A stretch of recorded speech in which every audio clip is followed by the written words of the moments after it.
Bat হাতে রানের ফোয়ারা ছুটিয়েছেন আইপিএলে, কিন্তু টি-20 বিশ্বকাপে এসে যেন বদলে গেলেন বিরাট কোহলি।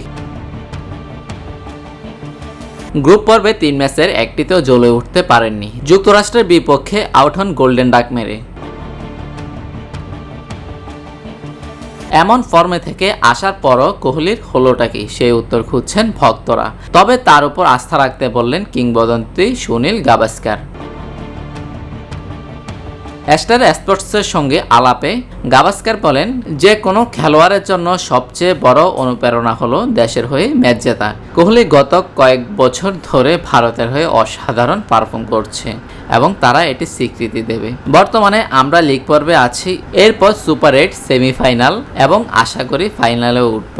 তাদের শুধু এই বিষয়ে নিজেদের উপর আস্থা রাখতে হবে, যা তাদের প্রচুর পরিমাণে রয়েছে।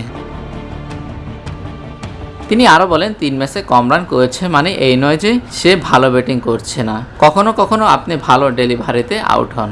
আজ তা হয়নি, তাই চিন্তার কিছু নেই। আমাদের তার প্রতি আস্থা রাখতে হবে, বিশ্বাস করতে হবে সে ভালো করবে। গ্রুপ পর্বে ভারতের শেষ ম্যাচে আগামী 15 জুন কানাডার মুখোমুখি হবে Bharat. News desk, TBC news.